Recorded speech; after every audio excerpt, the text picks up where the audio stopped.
Maraming pinalayas na pamilya at empleyado. Marami ring negosyo ang pinasara ng gobyerno sa Camp John Hay.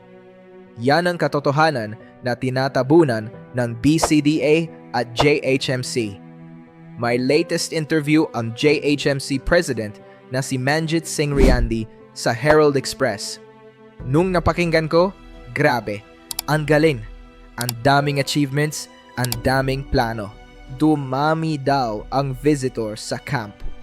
May Scout Hill repairs, may Tranquility Park para sa yoga at Zumba. May Ayuyang Park pa para daw sa rest and recreation.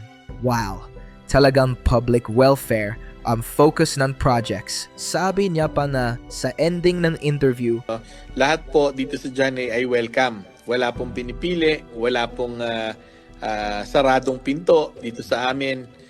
Bukas po ang aming pinto sa lahat ng bibisita. Teka lang, sir, pakiulit nga. Everyone is welcome? Care for the community? Seryoso ba kayo dyan? Bilis nyo atang makalimot sa ginawa nyo Pag-usapan natin yung sinabi niya ungkol sa private developers sa Mile High. Sabi niya sa interview, hinihintay na lang daw nila ang proposal ng winning bidder para sa Mile High. Kesyo maganda daw ito kasi matatanggal ang hazard area at yung winning bidder na ang magdi-design at mag-o-operate. Bakit ba nawala ng tao sa Mile High? Di ba kayo rin ang nagpaalis sa mga negosyante dyan? Kayo ang nagpasara sa mga businesses na community-based at local para ibigay sa sinasabi niyong winning bidder. Ang pinagtataka ko pa dyan, aware ba itong mga negosyanteng pinaalis nyo na pinabid na pala yan ng BCDA? Binigyan nyo man lang ba sila ng chance na sumali rin sa bidding na yan? Kasi kung hindi, ano yon? Namili lang kayo? Nakakapagduday.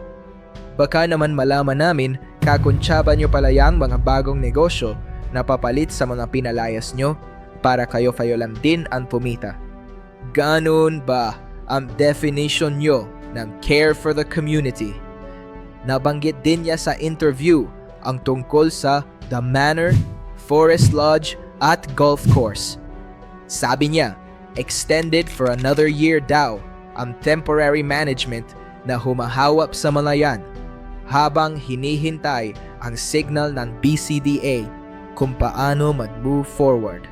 Sana, habang extended ng 1 taon yan, hinaharap nyo rin yung mga pinalayas nyong homeowners at investors na hindi na naghinabang sa units na binayaran nila. Galing no? Extended din ang kita na kayo lang ang nakikinabang?